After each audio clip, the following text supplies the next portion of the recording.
Crente galã. Ô, glória! Glória a Deus? Não, glória às gatinhas dessa igreja doente. Vão conhecer o Apolo, o esportista. Ping-pong, futebol, dominó, tudo. Menos a palavra de Deus. Bem, gente, nessa noite, eu não vou falar mais nada, senão eu vou estragar a surpresa. Que vocês possam receber da parte do Senhor nesta noite. Com vocês, a igreja doente. A paz do Senhor. Gostaria de apresentar o nosso irmão Aparício. Ele vive de aparência. Nosso irmão que acaba de estar entrando agora.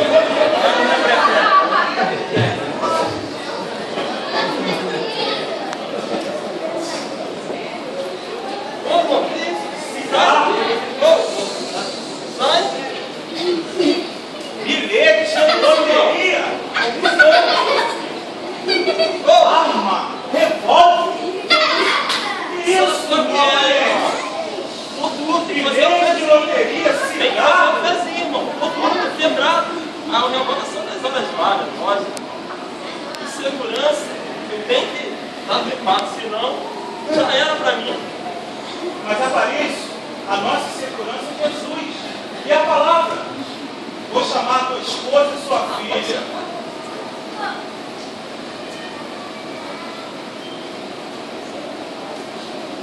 Minha esposa, caralho.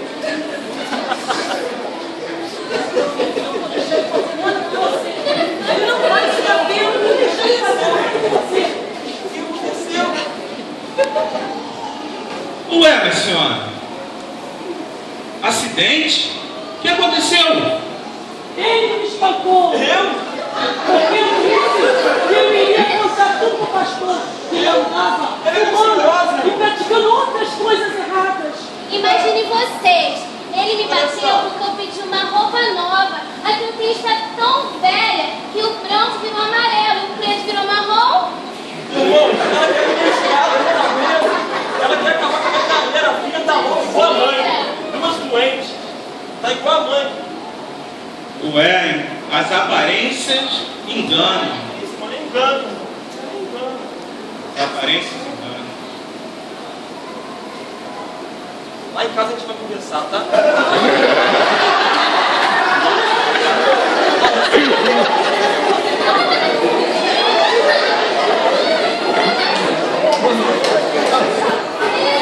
Agora vai ser uma boa. Irmãos, disse o Senhor: não atentes para a sua aparência, nem para a sua estatura, porque eu tenho rejeitado. Porque o Senhor não vê como vê o homem, pois o homem vê apenas o eu, está diante dos seus olhos. Porém, o Senhor olha para o coração. 1 Samuel, capítulo 16, versículo 7. Ai de vós, escribas e fariseus, hipócritas, pois que limpais o exterior do corpo e do prato, mas o interior está cheio de rapina e de iniquidade. Fariseu cego, limpa primeiro o interior do corpo e do prato, mas para que também o exterior fique limpo. Ai de vós, escribas e fariseus, hipócritas, pois que sois semelhantes aos sepulcros caiados, que por fora realmente parecem formosos, mas interiormente estão cheios de ossos de mortos e de toda imundícia. Assim também vós exteriormente pareceis justos aos homens, mas interiormente estáis cheios de hipocrisia e de iniquidade. Mateus capítulo 23, versículo 25 ao 28. Tendo aparência de piedade, mas negando a eficácia dele, destas pessoas as baixas. 2 Timóteo 3,5. Daí relatos da Bíblia sobre a aparência enganosa da pessoa. Agora eu vou apresentar aí Ananias e Safira, os mentirosos.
Irmão, agora eu vou falar com a amada igreja, através da Bíblia, o relato sobre os mentirosos. Mas quanto aos tímidos, incrédulos, assassinos, e aos fornicários, e aos feiticeiros, aos idólatras, e a todos os mentirosos, a sua parte será no lago que arde com fogo e enxofre, e que é a segunda morte. Apocalipse capítulo 21, versículo 18. Vós tendes por pai o diabo, ele foi homicida desde o começo, e não se firmou na verdade, porque não há verdade nele. Quando ele profere mentira, fala do que lhe é próprio, porque é mentiroso, é o pai da mentira. Jó, capítulo 8, versículo 44. Pela hipocrisia dos homens que falam mentira, tendo cauterizado a sua própria consciência. 1 Timóteo, capítulo 4, versículo 2. Não mitais uns aos outros, porque vós despistes do velho homem com os seus feitos. Colossenses capítulo 3, versículo 9. Pelo que deixai a mentira e falai a verdade, cada um com seu próximo. Efésios capítulo 4, versículo 25. Que a amada igreja entendesse esse recado sobre os mentirosos e meditasse nesse versículo que foi lido aqui. Agora eu vou apresentar, irmãos, o nosso terceiro membro da igreja, o crente Nildo, o irmão Crítica. Igreja como está vazia, pelo amor de Deus. Essa igreja é turma do pastor. Na época do pastor Dodô, não era assim. A igreja não era desse jeito. Mas esse pastor, meu Deus, esse pastor é um pouco mole da igreja. O coleta é muito mole. Os jovens aprontam, fazem o que querem na igreja, o pastor não fala nada.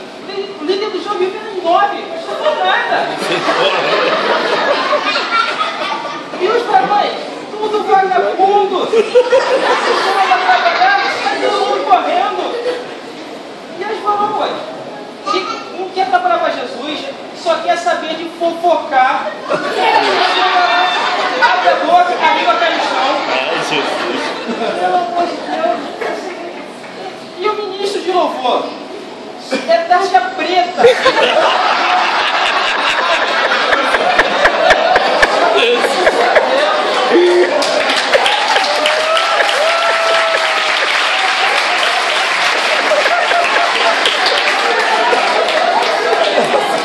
as vocês estão aqui para ficar com os rapazes. Não vem para ver Jesus, não. Os rapazes parecem tudo playboyzinho lá, tudo vestido com aquela calça toda apertadinha, aquelas blusas toda apertadinha, falando, mamãe, tô forte, Se eu fosse o pastor dessa igreja, essa turma ia ver. Eu tinha que ser o pastor. Se fosse eu.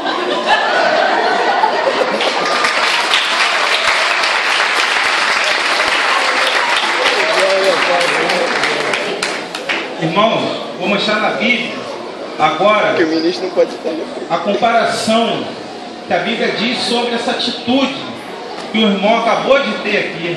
Só sabe julgar. Não julgueis para que não sejais julgados, porque com o juízo com se julgastes sereis julgados, e com a medida com que se tivesse medido vos hão de medir a vós. E porque reparas tu no argueiro que está no olho do teu irmão, e não vês a trave que está no teu olho? Ou como dirás a teu irmão, deixa-me tirar o argueiro do teu olho, estando uma trave no teu? Hipócrita, tira a primeira trave do teu olho, e então cuidarás em tirar o argueiro do olho do teu irmão. Mateus capítulo 7, versículo do 1 ao 5. Não julgueis segundo a aparência, mas segundo a reta justiça. João capítulo 7, versículo 24. De maneira que cada um de nós dará conta de si mesmo a Deus. Assim que não nos julguemos mais uns aos outros, antes seja vosso propósito não colocar tropeço ou escândalo ao irmão. Romanos, capítulo 14, versículo 12 ao 13. Amados, agora eu vou apresentar duas personagens muito comuns dentro das igrejas. Aí está linguarilda e linguaruda, as línguas compridas.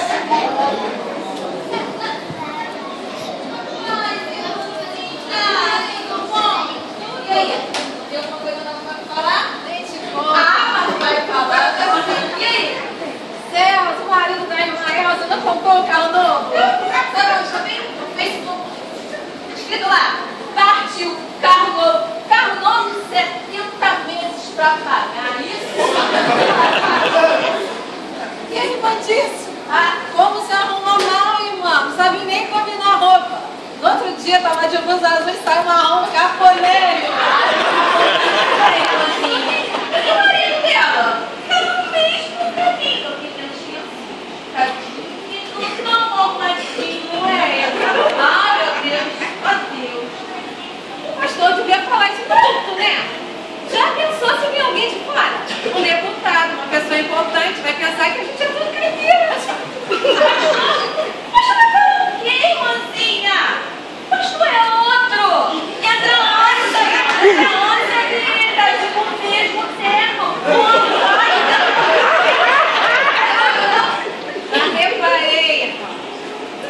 Eu acho que eu vou embora, sabe? Você vai amanhã lá na reunião das senhoras?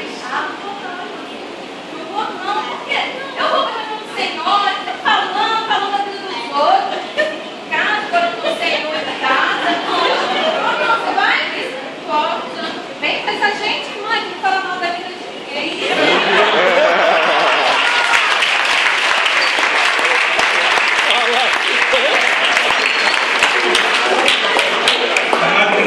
Agora eu vou relatar na Bíblia o quanto o nosso Deus condena essa atitude. A língua também é um fogo, como um mundo de iniquidade. A língua está posta entre os nossos membros e contamina todo o corpo, inflama o curso da natureza e é inflamada pelo inferno. Porque toda a natureza, tanto de bestas, feras, como de aves, tanto de répteis, como de animais do mar, se amansa e foi domada pela natureza humana. Mas nenhum homem pode domar a língua. É um mal que não se pode refrear. Está cheia de peçonha mortal.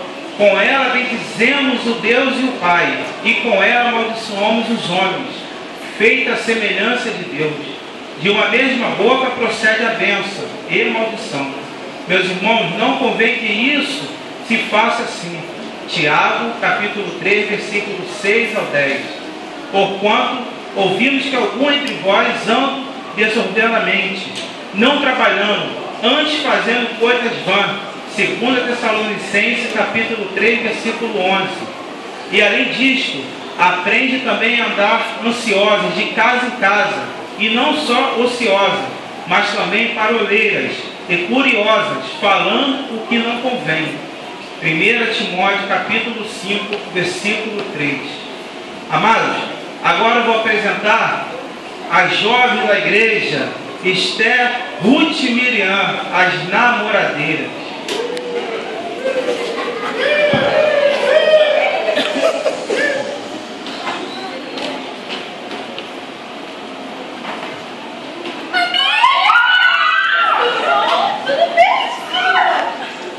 Sábado que vem, a nossa juventude vai visitar a igreja lá de Vila Formosa.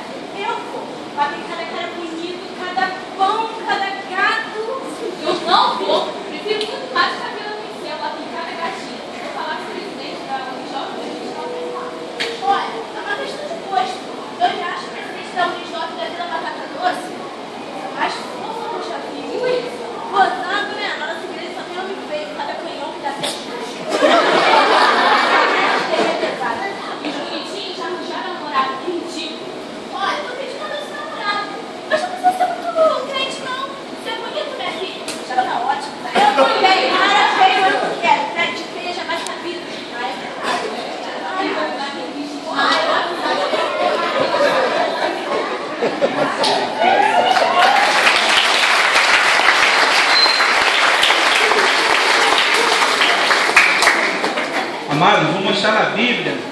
Enquanto Deus não se agrada dessas atitudes dessas jovens que ficam na igreja, reparando se tem homem bonito ou homem feio.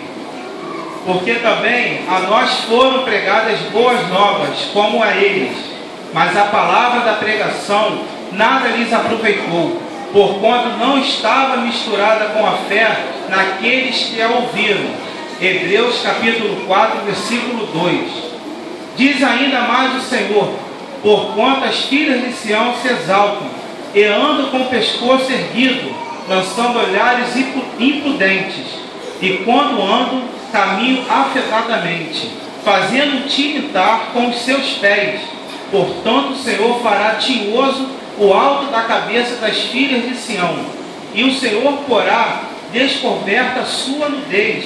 Naquele dia tirará o Senhor os ornamentos dos pés, e as toucas, e os adornos em forma de lua, os pendentes, os braceletes, as estolas, os gorros, e os ornamentos das pernas, e os cintos e as caixinhas de perfume, e os brincos, os anéis, e as joias do nariz, os vestidos de festa, e os mantos, e os chalés, e as bolsas, os espelhos, e o linho finíssimo, e os turbantes, e os véus.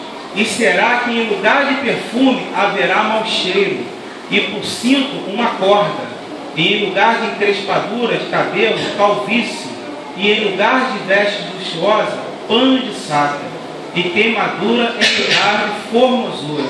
Isaías capítulo 3, versículo 16 ao 24. Amados, agora eu vou apresentar um membro que acontece muito nas igrejas, aquele que se acha o bonitão, o bonzão da igreja. Entra aí o nosso irmão Salomão, o crente galã.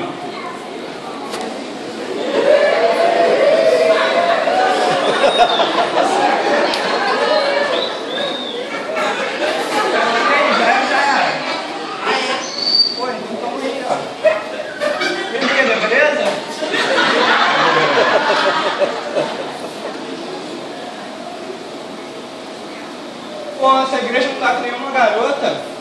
Caraca, eu vou embora. Vai que o mundo começa a ter um lugar pra assistir.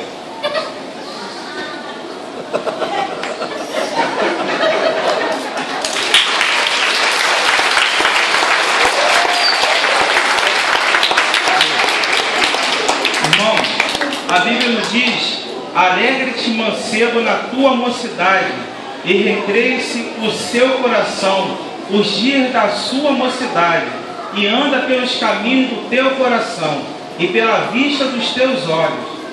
Sabe, porém, que por todas estas coisas te trará Deus o juízo. Eclesiastes capítulo 11, versículo 9. Lembra-te do teu Criador nos dias da tua mocidade, antes que venham os maus dias, e cheguem os anos os quais venhas a dizer: não tenha neles prazer algum. Eclesiastes capítulo 12, versículo 1. Amados, agora vem o nosso membro da igreja, aquele que fala que é o bom do futebol, só quer saber de esporte, falta o culto por causa do futebol. O nosso amado irmão Apolo, o esportista.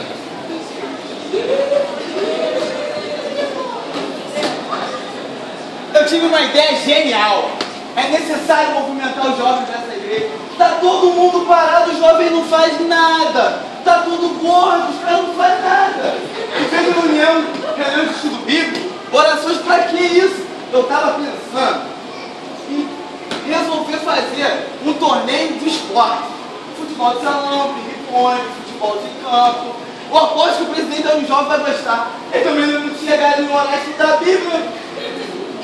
Pensando melhor ainda, poderia ser promovido aos domingos de manhã, na hora da escola bíblica dominical. Pra que aprender a Bíblia? O que eu estou fazendo aqui, gente? Estou perdendo meu tempo. Vou falar para liberar o dentro do campo.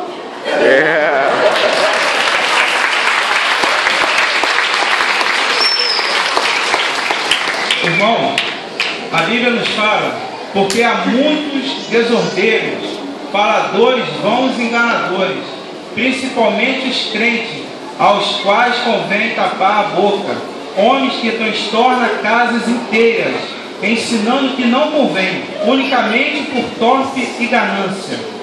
Confessa que conhece a Deus, mas nega-no com as obras, sendo abomináveis e desobedientes, e reprovados para toda boa obra. Tito, capítulo 1, versículo do 10 ao 16. Amados, agora eu vou apresentar um cristão que é aquele que fala que canta muito, que a voz dele é a mais bonita da igreja. É o nosso irmão Tenorildo, o irmão cantor. Tenorildo. Eu não preciso ser reconhecido por reconhecer. A minha glória é fazer com que conheçam a mim. Meus irmãos, o meu problema aqui nesta igreja é o seguinte: eu gosto de cantar, tenho uma voz bonita e deixo muitos dos irmãos aqui da igreja no chinelo. Mas eu gosto mesmo é de fazer solo. Mas aqui nesta igreja eu não tenho a mínima chance de mostrar o meu talento. Você sabe quem é o culpado? É o pastor. Ele vai pro programa, não tem coragem de me levar para fazer um solo sequer. Um solo sequer. Se eu não quiser enterrar o meu talento, terei que buscar uma nova igreja para mostrar o dom que Deus me deu. Se as coisas estão ruins, agora a gente não sabe para onde vai. A minha glória é fazer com que conheçam a mim. Se os... Ai, Jesus,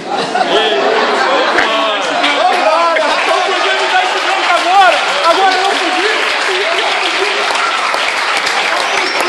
Só que nos filmes da semana, e nos pontos de pregação, assim não dá. Não morreis!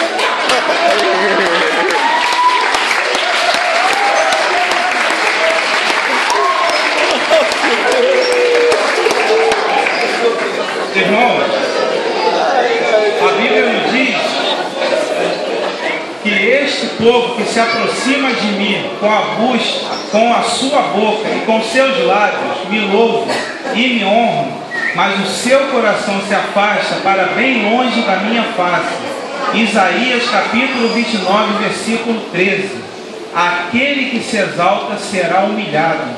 Lucas capítulo 14, versículo 11.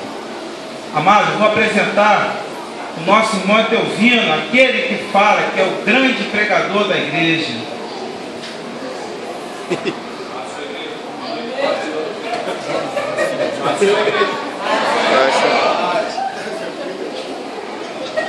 Abaixou, irmão. Não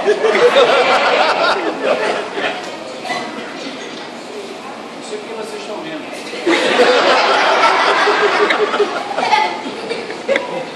Sabe o que mais me aborrece aqui na igreja nesse dia triste?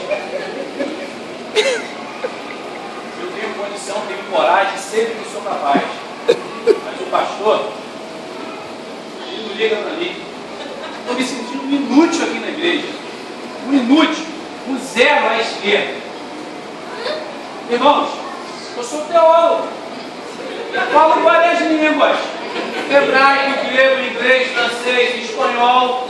Continua. Agora sabe o que o pastor quer? Ele não me dá a oportunidade de pregar domingo. Igreja cheia, bombando, gente em pé, lá atrás. Sabe o que ele quer fazer comigo? Me colocar para pregar às terça-feira, que a igreja está vazia, ou no ponto de pregação com 10 gatos pingados. É complicado, é complicado. Eu sei, eu tenho condições, eu consigo fazer. Eu estudei para isso. Para vocês terem uma noção, o Silas Malafaia para mim é um analfabeto. É um seminarista qualquer. Não está com nada. Eu sou cara. Eu sei, eu faço. Gostou? Gostou. Não gostou? É por você mesmo, faz o Senhor.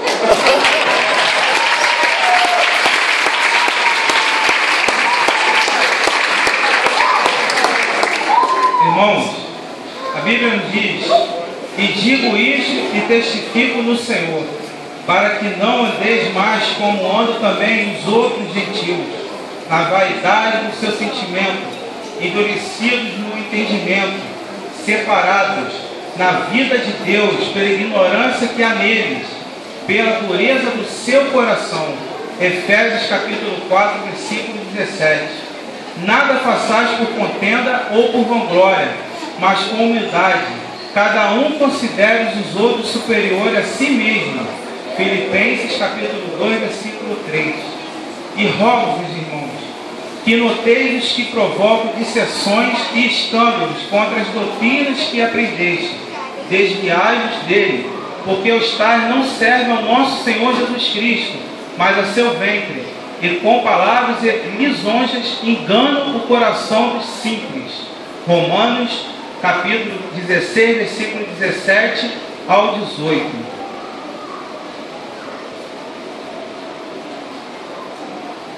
E com vocês, o pastor da igreja doente.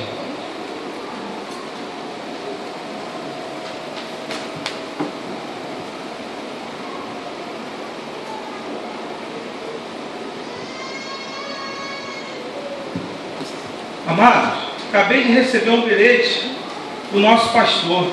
Ele disse que não virá à igreja e pediu que qualquer outro dirigisse o culto. Vocês sabem por quê? Porque ele está acompanhando a novela desde o primeiro capítulo. E hoje é o último capítulo e ele não poderá perder. Que Deus o tenha.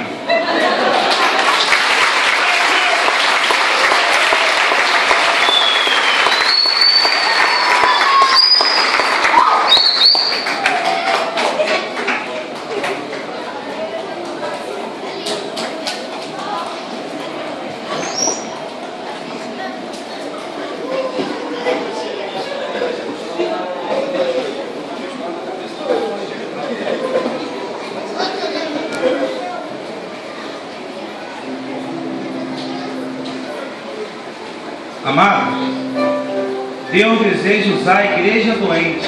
Pode parecer uma coisa absurda, mas a verdade nestas palavras que digo no final desta peça. Mas eu explico. Nós lemos na Bíblia a história de uma cidade chamada Nínive. Esta cidade fazia tudo que aborrecia a Deus: prostituição, adúltero, roubo, idolatria. E Deus já havia providenciado o meio para que ela fosse destruída. Deus havia dado um basta para os habitantes daquela cidade e mandou que Jonas fosse até ela e pregasse, avisando que seria destruída. E Jonas foi, avisou do perigo que corria e que ela iria ser riscada do mapa, porque Deus estava com Nínive pelas goelas. Mas aí aconteceu uma coisa que Jonas não esperava. A cidade se arrependeu, reconheceu seu erro, cingiu-se de pano de saco e cinza, numa forma de dizer que estava humilhada e arrependida. E Deus mudou o seu plano, e podemos aprender com este livro, o de Jonas, que o arrependimento sincero muda os planos de Deus. Em Jeremias, capítulo 18, versículo 8, nós lemos o seguinte: se a tal nação contra a qual eu falar se converter da sua maldade, também eu me arrependerei do mal que pensava fazer. Este é um dos textos mais lidos da Bíblia Sagrada. Agora leia no livro de Jonas, capítulo 3, versículo 10. E viu Deus as obras deles, como se converteram do seu mau caminho, e Deus se arrependeu do mal que tinha dito que ele faria e não o fez. É por isso que nós dissemos que Deus deseja usar a igreja doente. Deixe que os seus membros se arrependam e se convertam dos seus pecados. E é por isso que nós quisemos e queremos alertá-lo do grande e grave perigo que você está correndo. Se em algum momento você se identificou com algum personagem desta simples peça de teatro, se você se arrepender desta noite, vai ver que a sua vida vai mudar de rumo. E isso significa que Deus mudará o seu plano em relação a você. Se confessarmos os nossos pecados, Ele é fiel e justo para nos perdoar e nos purificar de toda injustiça. 1 João, capítulo 1, versículo 9. Você, melhor do que ninguém, sabe como anda a sua vida. Você sabe também o que Deus está pensando a seu respeito, porque foram lidos textos que se encaixavam com a vida de cada personagem. Então nós queremos pedir agora, em nome do Senhor, aí onde você se encontra, e confesse a sua fraqueza. Diga a Ele que a sua vida se identifica com a de um personagem dessa peça, que Deus conhece. Mas você gostaria de deixar esta vida que você está aborrecendo a Deus. Faça isso agora, enquanto nós iremos orar também. O remédio para uma igreja doente é